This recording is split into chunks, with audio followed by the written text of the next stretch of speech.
마르코가 전한 거룩한 복음입니다. 그때 예수님께서 베드로와 야고보와 요한만 따로 데리고 높은 산에 오르셨다. 그리고 그들 앞에서 모습이 변하셨다. 그분의 옷은 이 세상 어떤 마전장이도 그토록 하얗게 할 수 없을 만큼 새하얗게 빛났다. 그때 엘리야가 모세와 함께 그들 앞에 나타나 예수님과 이야기를 나누었다. 그러자 베드로가 나서서 예수님께 말하였다. 스승님, 저희가 여기에서 지내면 좋겠습니다. 저희가 초막 셋을 지어 하나는 스승님께, 하나는 모세께, 또 하나는 엘리야께 드리겠습니다. 사실 베드로는 무슨 말을 해야 할지 몰랐던 것이다. 제자들이 모두 겁에 질려 있었기 때문이다. 그때 구름이 일어 그들을 덮더니 그 구름 속에서 이는 내가 사랑하는 아들이니 너희는 그의 말을 들어라 하는 소리가 났다. 그 순간 그들이 둘러보자 더 이상 아무도 보이지 않고 예수님만 그들 곁에 계셨다. 그들이 산에서 내려올 때 예수님께서 그들에게 사람의 아들이 죽은 이들 가운데에서 다시 살아날 때까지 지금 본 것을 아무에게도 말하지 말라고 분부하셨다. 그들은 이 말씀을 지켰다. 그러나 죽은 이들 가운데에서 다시 살아난다는 것이 무슨 뜻인지를 저희끼리 서로 물어보았다. 주님의 말씀입니다.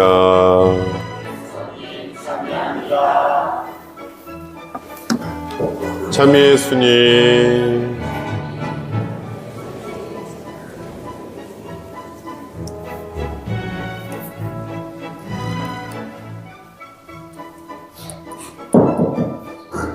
잘 주무셨습니까? 얼굴 좀 봐봐요. 눈 지금도 내리나요? 어떡해. 눈이 와야 돼, 말아야 돼? 그만 와야 돼요? 네. 사실은요, 요때 비나 눈이 좀 오긴 와야 돼요. 왜냐하면 땅이 겨우내 우리가 좀 이게요, 적정 강수량이라는 것이 있어요. 우리한테 좀 불편하지만요, 지금 내리는 비와 이 눈은요, 생물들이 이렇게 이제 뿌리를 막 뻘치려고 했을 때, 요때쯤 이 나뭇가지 살짝 꺾어보면 파랗게 이제 물길이라고 하죠. 거기에 굳이 꺾지 마세요. 이제 무언가 죽어 있었던 것처럼 느껴지던 그런 생물들이요, 무언가 출발을 하고 있어요. 새로운 희망이라는 것. 그래요. 어찌 보면 우리의 삶도 마찬가지가 아닐까. 물론 여러분들 이따가 집에 가실 때는 운전 조심하시고 넘어지지 않게, 아셨죠? 천천히 가시는 거예요. 네. 벌써 사순식이 이제 두 번째 주일을 맞이하게 됐습니다. 저 조금 바뀌지 않았어. 뭐가 바뀌었을까? 네? 수염이 없어졌어. 마치 옷이 벗겨진 느낌이에요. 엊그저께 이제 수염 깎는데 제가 깜짝 놀랐어요. 깎고 나서 보니까 누구세요? 한 1년 됐나요? 1년 정도. 저는 수염 기른 게 아니라 귀찮아서 이게 이제 좀 이렇게 깎은 게 나아요? 아니면 기르는 게 나아요? 네? 사람들이 여러 가지 의견이 있다. 애들은요, 이제 제가 수염 기르는 모습만을 봤잖아요. 그러니까 수염이 길러야 신부님 같으세요 하는 애들도 있고, 또 어떤 사람들은 이왕이면 깔끔하게 했으면 좋겠다. 근데 이게 아침마다 이게 카대는 게 귀찮아. 사실은 제가 막 얼굴에 막 뭐가 막 나갔고요. 가지가지 해갖고 에이 모르겠다 하고 깎았는데, 병원에 가보니까 면역력이 좀 떨어져서 그렇대요. 네, 여러분들 요즘에 면역력, 이 건강, 현대인들에게 있어서 면역 체계의 질환들이 많아요. 알러지 같은 것들 있잖아요. 저도 알러지가 좀 심했었어요. 하여튼 별별 알러지는 제가 다 있다고 보시면 돼. 과일도 복숭아 옛날에 알러지 심했고, 갑각류 알러지 심해갖고 새우, 게 이런 거 못 먹었었어요. 매운 것도 그냥 좀만 매워도 그냥 게다가 할머니들이 얼굴 하얗게 바르는 거 있잖아요. 파운데이션인가 하여튼 옛날 로션 같이 생겨갖고 얼굴 색깔 이렇게 바뀌는 거 있었나? 그 냄새 맡으면 재채기 심해요. 그러니까 자매님들이 막 그냥 화장 막 진하게 오면 예전에 한번 그런 적이 있었어요. 제가 상남성당에 있을 때인데 마당에 거기가 사람이 없어요. 마을이 주변에 없어. 성당이 덩그러니 있으니까 좀 무서워서 큰 개들을 키웠거든요. 여러분들 TV에서 나오는 그런 큰 개들, 그레이트 피레니즈, 리트리버 많이 키웠어요. 근데 제가 이제 방에 있다가 뭐 알레르기 때문에 에치! 그러면 새벽에 개들이 막 와와와와 짖어. 그럼 에치! 그럼 또 짖어. 그럼 나는 새벽 2시, 3시쯤에 무섭잖아요. 도대체 누가 온 거야? 그리고 계속 창문 열어보면서 누구요? 그럼 걔들 와와와와 그랬던 기억도 납니다. 면역력 떨어지는 이유가 여러 가지 있어서 뭐 몸에 좋다는 거, 유산균도 뭐 먹고 뭘 먹어보고 다 먹어봤는데 병원에서 조사하니까 딱 그거 장이 약해서 그렇게 생긴대요. 그래서 장을 건강하게 만드는 방법이 뭐가 있냐 그러니까 술을 끊으래. 술이나 담배는 사실은 몸에 좋을 건 하나도 없어. 근데 제가요 사람을 좋아해요. 그러니까 저한테 손님들이 많이 와요. 이 사람 저 사람 오는데 그렇다고 술을 잘 먹지도 못하는데 그런 거 있잖아요. 이게 자매님들끼리는 우리 차 한잔해요. 그게 되죠. 남자끼리 차 한잔 하자는 말이 될까 안 될까? 우리 형제님들이 한번 대답해줘. 우리 커피나 조금 어색하지 않아요? 예를 들어서 조금 더 비유하자면 자매님들이나 부부나 뭐 연인끼리 손잡는 건 상관이 없는데 여러분들은 형제님들 한번 생각해 보세요. 악수 말고 친한 친구가 나의 오랜 친구가 갑자기 내 옆에 와서 내 손을 확 잡는다 그러면 여러분들은 어떻게 될 것 같아요? 어우야 이게 되게 우린 자매님들은 모르실 거예요. 형제님들 이해해 보세요. 이렇게 악수하는 건 상관이 없어. 근데 예를 들어서 이렇게 쓱 와서 팔을 쓱 잡으면 어우야 상상할 수가 없어. 예를 들어서 저희 동기 신부가 제 옆에 와서 제 손으로 싹 잡는다 그러면 아마 뭐라고 죽을래? 진짜로 그런 것들이 있어요.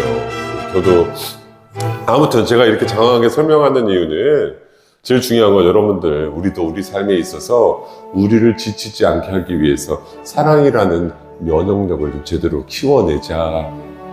요즘에 참 힘들어. 그러다 보니까 나도 모르게 이 안에 부정의 마음들이 자꾸 쌓여요. TV 보면 여러분들 뉴스 같은 거 보면 열이 받아 안 받아? 뭐 이놈 저놈 할 거 없이 다 똑같은 놈인데 지를 뽑아달라고 난리를 치는 것을 볼 때마다 열을 받아 안 받아? 그 장단에 우리가 같이 열 받아야 돼 안 받아야 돼? 그걸 안 하기 위해서는 여러분들 드라마 봐. 아니면 미스트롯 요즘에 좋지만 그래요. 부정의 시각들을 좀 내려놓기 위해서 용서하자. 근데 여러분들 용서가 돼요? 저 십자가를 지고 내가 주님을 따르겠습니다. 하지만 솔직히 십자가 지고 따라가고 싶은 사람 누가 있겠어? 그런데 그게 가능하기 위해서는 사랑이 진해지고 강해지면 돼요. 내가 좋아하는 것, 아름답게 생각하는 것들을 조금 더 깊이 있게 확장시키면 그 사랑의 확장성이 다른 것들을 다 누그러뜨리게 만든다 이 말이에요. 오늘 예수님께서는 마르코복음을 통해서 거룩한 변모의 모습을 우리들에게 보여주셨거든요. 예수님께서 제자들과 함께 산에 오르시어 기도를 하는데 아우라가 허옇게 그냥 짠짜잔 하면서 막 후광이 나타나는 그러한 모습으로 제자들이 깜짝 놀랐어요. 아이쿠 주님 여기서 초막 셋을 지어 게다가 그냥 예수님만도 아니고 그들에게 있어서 훌륭한 선지자, 민족을 이끌어줬던 선지자라고 얘기할 수 있는 모세와 엘리야가 같이 나타났다고 하니 얼마나 대단한 일이요. 그런데 사실 오늘 복음의 내용은 실제로 있었다라기보다는 무언가 그 안에 복선, 암시가 있어요. 뭐냐면 당시의 사람들뿐만 아니라 오늘을 사는 우리들에게도 저 고통의 순간을 넘어서서 무언가 희망을 바라볼 수 있어야 한다라는 것. 그래요. 여러분들 우리가 신앙생활하는 이유는 예수님의 십자가를 바라보고 구원과 희망, 그래 나는 예수님의 십자가를 바라보며 행복을 느끼겠다라고 얘기하는 이유가 뭘까? 분명 저 십자가는 죽음의 도구요, 사형의 도구이며 절망의 도구였어요. 그런데 우리는 저 십자가를 바라보고 구원과 희망을 생각한다라는 것. 그 너머를 바라볼 수 있게끔. 그래요. 여러분들 신앙생활 하는 이유는요, 다른 것 아니야. 예수님 믿고 천당 가자? 옛날에는 그랬어요. 그런데 지금의 신앙생활은, 여러분들은 오늘 아침에 저 눈길을 헤치면서 왜 성당에 오셨어? 성사표 나왔으니까? 조금 내게 주어진 이 삶에 대한 기쁨과 감사를 살아가기 위해서. 인생을 살아보면서요, 예전에는 내가 내 힘대로, 내 에너지대로 무언가 할 수 있었어. 그런데 시간이 지나고 또 인생을 이렇게 지나오면서, 야, 사람이 내 마음대로, 내 의지대로 안 될 때가 있다는 것을 알게 돼요. 그러면서 남들에 대한 내 시선을도요, 조금 누그러뜨리는 거예요. 미워하는 사람 있어요. 여러분들 살아가면서 왜 미움이 없겠니? 여러분들 미움이 있어야 그 사람 욕하면서라도 힘을 내. 근데 그 미움이 진해지면 어떻게 돼요? 내가 추해져. 나 저 사람 나하고 맞지 않는 것 같아. 저 사람 싫어. 저 사람 때문에 못 살겠어. 근데 문제는 내가 그렇게 얘기하고 그렇게 감정을 쏟아내봤자 저 사람 바뀌어, 안 바뀌어?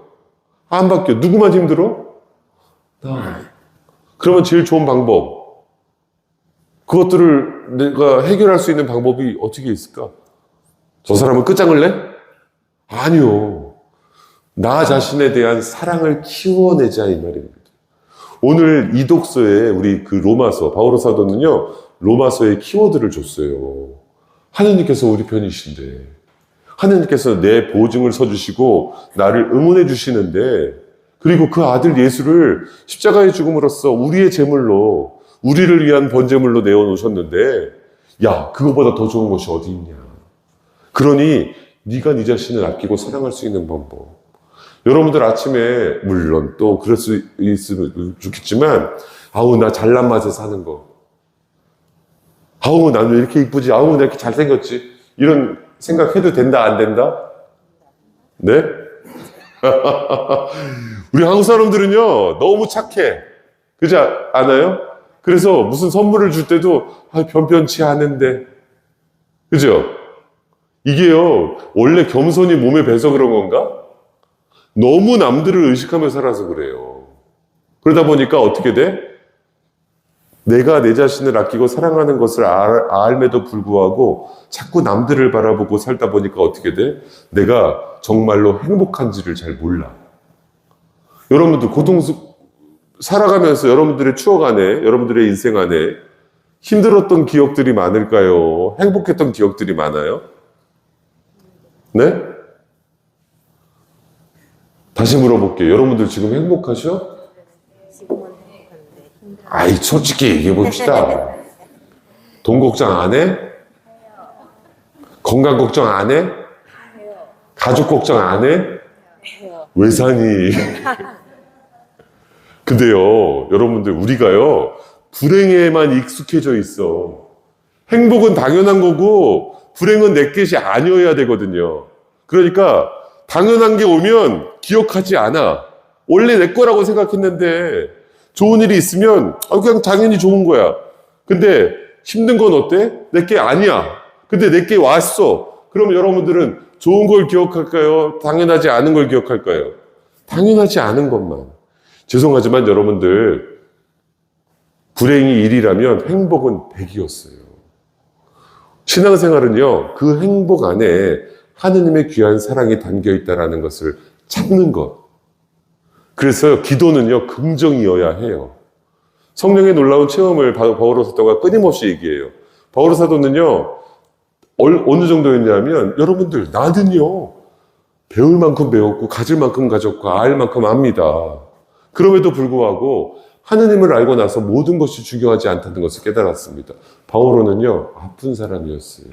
오늘날로 따지면 뇌전증 환자, 발작증. 그래서 그게 불만이었던 거예요. 왜냐하면 나는 의로운 사람이었고 최선을 다해서 노력하는 사람이었는데도 불구하고 때로는 나는 이렇게 아픈 사람입니다. 그래서 그리스도인들을 잡아서 어떻게든 해보려고 했던 거예요. 그런데 그가 하나니아스라는 다마스커스 체험을 통해서 떨어져요. 근데 그 바오로를 돌본 사람들이 누구요? 예수님의 이름으로 모인 사람들. 그 사람들에 대한 사랑의 이야기를 들어요. 바오로를 죽이자. 근데 사람들이 아니다. 하느님을 아는 사람이라면, 그 희망을 가지고 사는 사람들이라면 우리 그래서는 안 된다. 바오로가 눈이 떠지죠. 눈에서 뭐가 벗겨졌다고 성경은 증언해주고 있어요. 그때부터 바오로는 확 바뀌어버려요. 그래요. 오늘 복음 안에서 예수님이 그렇다고 해서 무슨 특별하게 명품 우아기를 거쳤다 이거 아니요. 그럼에도 불구하고 성경은 예수님께서 거룩한 변모의 모습으로서 우리 앞에 쓰셨다. 무엇이냐면 하느님 사랑의 놀라운 구원의 신비를 받아 입으면 내 자체의 발광이 아니라 하느님께서 우리의 삶을, 우리 자신을 빛나고 아름다운 모습으로 이끌어 주실 것이다. 그러니 오늘을 열심히 살려고 노력하는 사람들, 하느님을 놓치지 마라. 그리고 그 너머에 귀한 희망을 바라볼 수 있어야 한다라는 것. 여러분들 사수식이 잘 지내고 계시고요. 이제 설도 지났고 애들도 어제 물어보니까 이제 학교 갈 준비해갖고 애들 표정이 학교 가니까 좋지. 그러니까 애들이 아니요. 그래요. 올 한 해 새로운 희망으로 우리 모두가 기쁨을 준비해야 되지 않을까. 신앙 안에서 여러분들 좀 든든하게 사셔. 하느님께서 내 편이 되어주시고 내가 하느님 안에서 이 귀한 소중한 사람들과 행복하게 살 거야 라는 그러한 것들 놓치지 않으셨으면 좋겠습니다. 오늘 미사를 봉헌하면서 내 안에 하느님께서 거룩한 모습으로서 당신의 일을 해주시기를 간절히 청해보는 것. 어쩌면 우리에게 주어진 삶의 여러 가지 모습들이 있어요.